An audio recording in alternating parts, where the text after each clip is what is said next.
안녕하세요 선생님들, 눈맑은 기린입니다. 이 영상 구도가 되게 오랜만이네요. 제가 오늘 이렇게 카메라를 켠 이유는 선생님들과 같이 논문을 한번 읽어보려고 하는데요. 이제 가끔 DBP에 보면은 되게 재밌는 논문이 떠 있을 때가 있어요. 그거를 한번 같이 읽으면 좋겠다라는 생각이 들더라고요.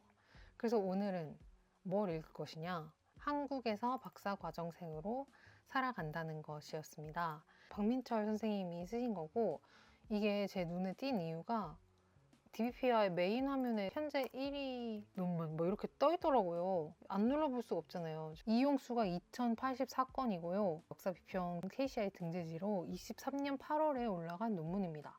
아무튼 재밌게 읽었어요.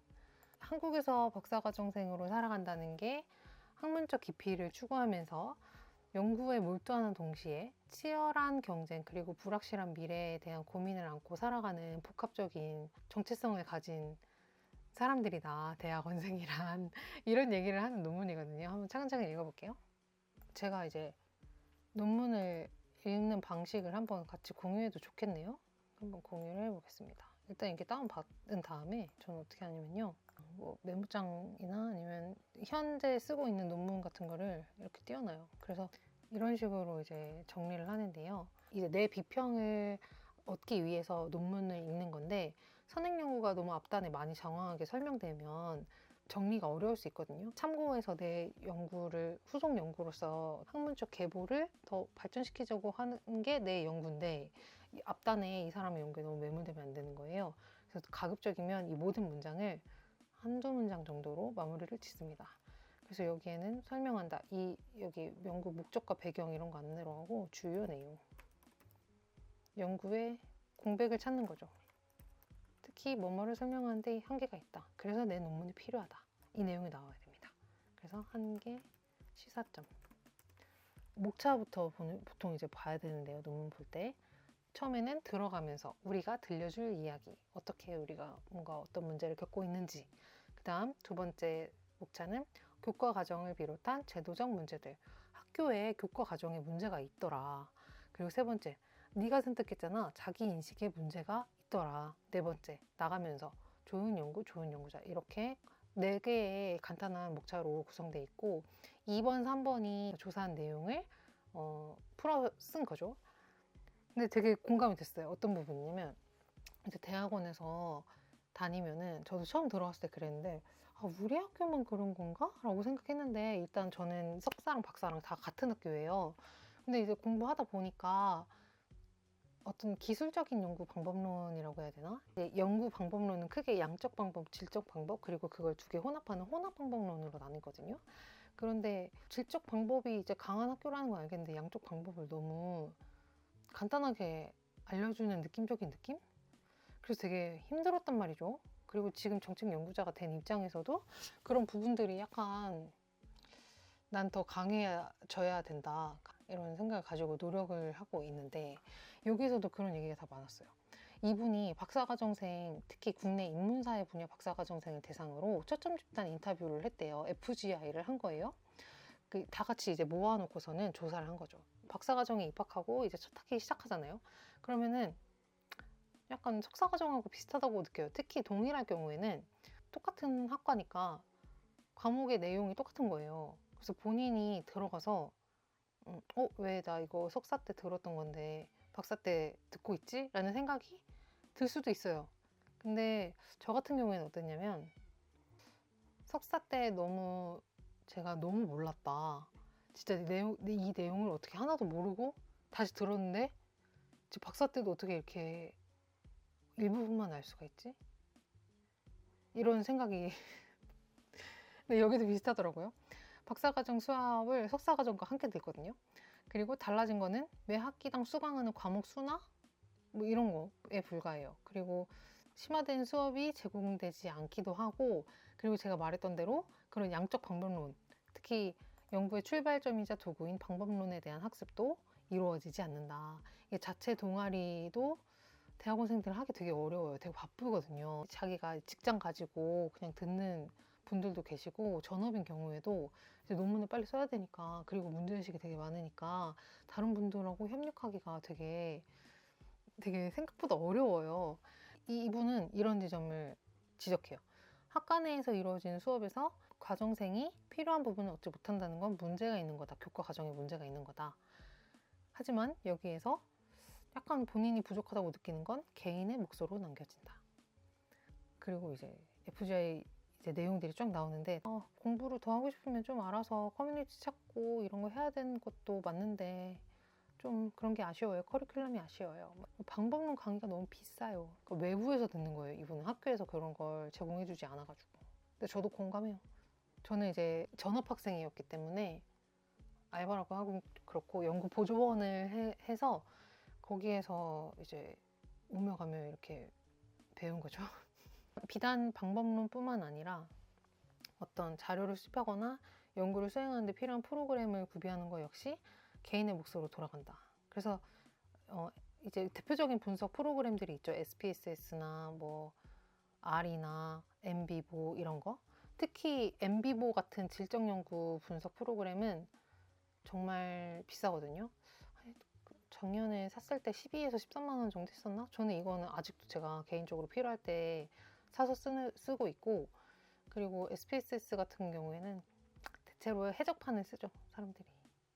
저는 정식판을 쓰지만 이런 학교에서 이런 것들을 좀 해줬으면 좋겠다라는 생각이 드는데 되게 좋은 학교들, 뭐 명문대라고 소위 불리는 학교들은 이런 거 해주는 것 같거든요. 그리고 제가 막 찾아봤는데 엠비보 같은 경우에도 해외 대학 같은 경우에는 이제 코드를 부여해주고 학생들이 학교 이름으로 그런 걸 쓸 수가 있어요.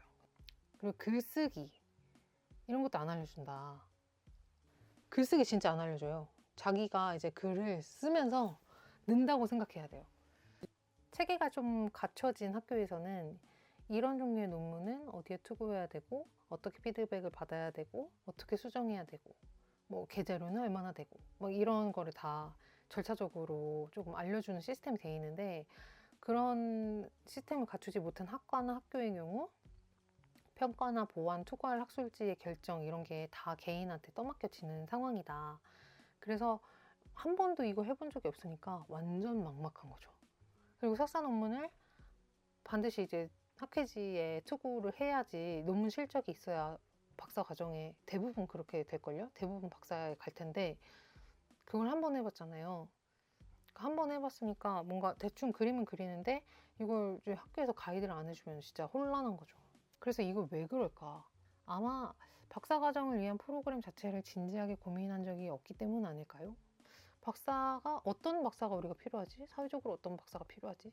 이런 모델이 없기 때문에 과정 자체도 그렇게 흐지부지 만들어진 거다. 그러면서 연구자는 지적합니다. 한국의 인문사회대학원은 석사대학원이다. 대학원 수업을 석박사가 함께 듣는 상황에서 수업의 수준이 석사한테 맞춰져 있다는 데서도 이 내용을 확인할 수 있다. 그리고 연구자들이 이렇게 자주 느끼는 모르겠다는 기분. 논문을 어떻게 써야 되는지 모르겠어요. 어떻게 하는지도 투고를 어떻게 하는지 모르겠어요. 박사는 어떻게 되는 거예요? 난 지금 뭘 하고 있는 거예요? 그냥 다 모르겠어요. 이 기분 역시 너무 공감된다. 충분히 이걸 내가 뭐가 부족하고 내가 뭐를 조금 보완해야 되는지 이런 거가 가이드가 마련되어 있지 않으니까 되게 막막하다. 이런 느낌을 저도 많이 느꼈어요. 그러니까 우리 학교가 뭔가 문제가 있었다기보다는 저는 사실 최근에도 느끼거든요. 그러니까 되게 그 이공계 쪽에 그런 기술 개발 이런 데만 정부에 많은 자원이 들어가고 우리 사회와 어떤 교육에 그리고 우리 사회의 철학에 기반이 되는 이 인문사회 영역에 많은 돈과 역량이 투입되지 않는다는 거. 이거는 사회과학 연구하시는 분들은 많이 느낄 것 같아요. 왜 이런 현상이 일어날까? 결국에는 국가의 교육 철학과 국정 운영에 관련된 어떤 철학의 부재라고 저는 사실 판단을 하고 있습니다. 이게 우리가 많이 이제 하는 얘기 중에 하나가 사회과학이 7, 80년대, 90년대 초까지도 많이 이제 영향력을 가졌고 그때 한창 이제 민주화 운동하고 이제 사회적으로 뭔가 철학이나 어떤 가치나 이념에 대한 사상적 배경과 이런 게 되게 강했던 시절이 있었죠. 그 당시에는 이런 걸 모르면 큰일 나는 사회였어요. 사실 이념으로 가르기도 되게 그때 심했고, 근데 그런 걸 차치하고서라도 국가의 운영 철학이라는 게 있어야 하고 기반이 되는 것은 인문사회거든요. 아무래도 이제 저는 사회학자니까 그렇게 생각이 되는데, 신자유주의가 본격적으로 우리 사회에 들어오게 된 90년대 중반 이후부터 조금 뭐 그런 거 뭐 하려 배워, 이런 생각을 사회에서 쉽게 하거나, 그리고 그런 생각을 하면은 좀 정치적인 탄압을 받거나, 그런 생각을 하는 사회로 점점 흘러가게 된 것 같다라고 생각을 하고, 그리고 한편으로는 이런 것도 있어요. 한창 그 인문학 붐이 불던 때가 있었어요. 2000년대 초반 중반이었던 것 같아요. 2010년대까지도 인문학이 책을 읽고 고전, 문학 이런 거, 그리고 뭐 자기 개발과 관련된 어떤 부분들, 그런 것들이 철학으로 여겨지게 되면서 진정한 우리 사회 철학의 계보, 사회가 움직여야 하는 동력은 무엇이고, 어떻게 사회는 나아가야 하고, 만약에 AI가 요즘에 화두로 떠오르고 있다면 그 AI가 도대체 어떤 문제를 발생시킬 거고, 우리 사회에 어떤 영향을 미칠 것인지, 근본적인 토론과 난제에 대한 문제의식을 회피하는 그런 사회적 분위기가 조성되지 않았나. 너무 진지하면 진지충이라고 하고, 인권 뭐 제 얘기 막 제가 하잖아요. 이것도 사실 좀 부담스럽긴 하죠. 네가 죽어봐야 정신 차리지 막 이런 얘기가 쉽게 나오는 세상이 되다 보니, 사람들이 이렇게 조심조심 하다 보니 아무래도 좀 철학의 부재가 일어나는 사회에 오지 않았나 하는 생각을 하게 됩니다. 근데 이게 되게 큰 문제가 뭔지 아세요? 3장 내가 선택했잖아, 자기 인식의 문제, 이 부분이에요. 야, 나 너무 어려워. 아무도 안 가르쳐줘. 진짜 너무 힘들다고. 누구한테 물어봐야 돼? 어떻게 어디서 뭘 배워야 돼? 막 이렇게 얘기하면은, 주변한테 그걸 얘기하면, 야, 너 네가 선택했잖아. 그렇게 돈 들어가면서 네가 배우자고 했잖아. 이렇게 얘기한다는 거예요. 저도 그런 얘기를 들었었고요. 사람들은 박사학위를, 저도 마찬가지고 박사학위를 하는 이유가 뭔가를 알게 됐을 때 느끼는 희열감.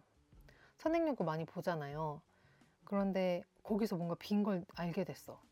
내가 그 필드에 있어서 그 내용을 더 잘 아는데, 얘 이거 빼놨어. 이러면, 나 이거 논문 써야 돼. 라는 생각이 든단 말이에요. 물론 내 연구 실적을 올리고 싶은 개인적인 욕심도 있지만, 제가 흔히 하는 표현이, 우리는 도도하게 흐르는 항문의 강을 따라 유영하고 있고, 물 한 방울을 더 추가하는 것, 그리고 그 강물을 점점 확대해서 바다 끝까지 있게 하는 게 우리의 역할이다 라는 표현을 저는 되게 좋아하는데, 그게 학문을 하는 자의 어떤 태도라고 생각한단 말이죠. 그래서 어떻게 보면 굉장히 많은 물방울들이 모여서 강을 이루고 바다를 또 이루는 거니까 겸손해질 수밖에 없는 거예요. 굉장히 학문이 촘촘하고 치밀하기 때문에 그런 걸 발견하기는 굉장히 어려워요. 그래서 자기가 알고 있는 영역이나 아니면 자기가 공부를 열심히 했을 때 그런 것들을 발견할 수 있는데, 그걸 알게 되면 너무 행복하고 너무 기쁘고, 내가 어떻게 어떤 방식으로 논문을 써서 이 빈 공간을 채울 수 있을지를 기대하면서 막 기대에 차가지고 막 공부를 한단 말이죠. 저도 그랬고요. 써 있는 사람들이 다 그런 얘기를 하고 있어요.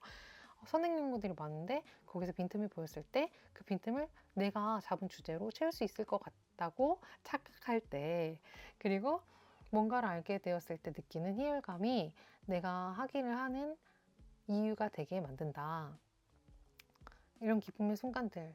지금 연구자 하면서도 저는 이제 현장 연구자라고 제 자신을 지칭하는데, 필드에서 있었던 이야기들을 학문의 언어로 이렇게 승화시켜서 내가 정책으로 만들어낼 때 진짜 큰 희열감을 느끼거든요. 그리고 되게 어려우신 분들이 많은데 그분들을 돕는다는 생각 때문에 너무너무 기쁘고 막 너무 행복해요.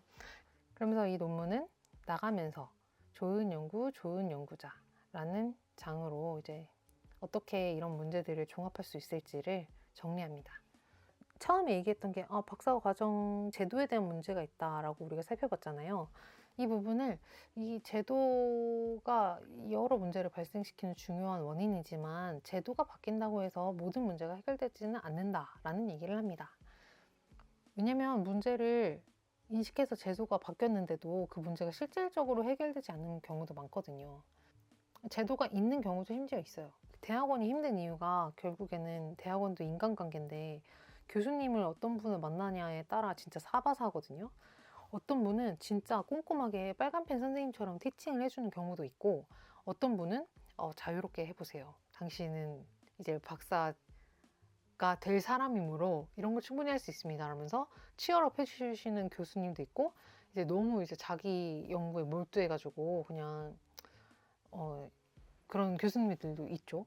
어떤 스타일을 선호하느냐에 따라서 다른데 저는 이제 저한테 풀 권한을 주는 분을 조금 선호했기 때문에 개별 연구라고 해서 저는 교수님하고 1대1로 만나가지고 이렇게 연구 진척 사항뿐만 아니라 문제의식을 조금 키우고 조금 스키마를 높이는 그런 개별 연구를 한 적이 있는데 그런 거 진짜 논문에 도움이 많이 됐거든요. 그런 부분에서 되게 교수님이 세심하고 꼼꼼하고 제 창의력을 조금 더 강화할 수 있는 그런 이야기들을 많이 해주셔가지고 도움이 많이 됐는데 어떤 분들은 이게 안 맞을 거란 말이죠. 꼼꼼하게 하시는 분이 더 좋을 수도 있단 말이죠. 그래가지고 이런 거를 그냥 제도화해서 개별 연구를 막 일주일에 6시간 막 하자 막 이렇게 한다고 해가지고 논문이 사실 써지는 거는 아니거든요. 이게 특수성이 있어요. 박사과정 어떻게 보면은 약간 자기가 알아서 해야 되는 그게 성장의 과정이기도 하거든요. 그런 부분이 있기 때문에. 그래서 이 연구자는 이렇게 얘기합니다. 어떻게 박사과정이 현실을 제도에 국한되지 않는 방식으로 동시에 더 포괄적인 방식으로 문제화할 수 있을까? 결국 우리 사회에서 한국의 인문사회 계열 연구자가 지향해야 되는 연구의 모습이 어떤 것인가 하는 문제로 귀결되며 결국에 우리 사회는 어떤 박사를 원하는가? 박사를 어디에 쓸 것인가? 박사가 왜 필요한가? 그럼 어떤 모델을 만들어야 되는가? 어떤 교육과정이 나와야 되는가? 이 얘기를 마지막으로 하고 있습니다. 이렇게 정리할 수 있을 것 같습니다. 논문의 주요 내용입니다. 이 연구자는 한국 사회 박사과정생이 겪는 문제를 중심으로 국가 교육과정의 제도적 한계를 설명한다. 그리고 이런 공백을 저는 찾았습니다. 그러나 이 접근은 질적조사 중심의 연구 방법을 채택하며 문헌연구 등으로 보완할 수 있을 만한 한국의 박사 교육과정 관련 제도, 고등교육법이나 교육부 정책 등을 충분히 검토하지 않아 사례 연구에 그치고 있다는 한계를 보인다. 시사점은 뭘까요? 교육과정이라는 제도적 문제를 발견했다는 점, 또한 이에 착안하여 한국 사회에 기반해 있는 연구자로서 이러한 문제점을 인식하고 실천적 지점을 자신의 연구 영역으로 삼고 있다는 점에서 한국 사회의 박사과정생, 졸업생, 교수 등 학문 공동체의 역할을 다시 한번 상기시키고 있다. 이렇게 정리할 수 있을 것 같네요. 이번 영상 어떠셨나요? 만약에 학문 공동체에 들어오신 분이시라면 충분히 공감하실 만한 내용이라고 봅니다. 이 논문 읽기 재밌지 않나요? 다음에도 한번 재밌는 논문을 발견하면 또 한번 읽어볼게요.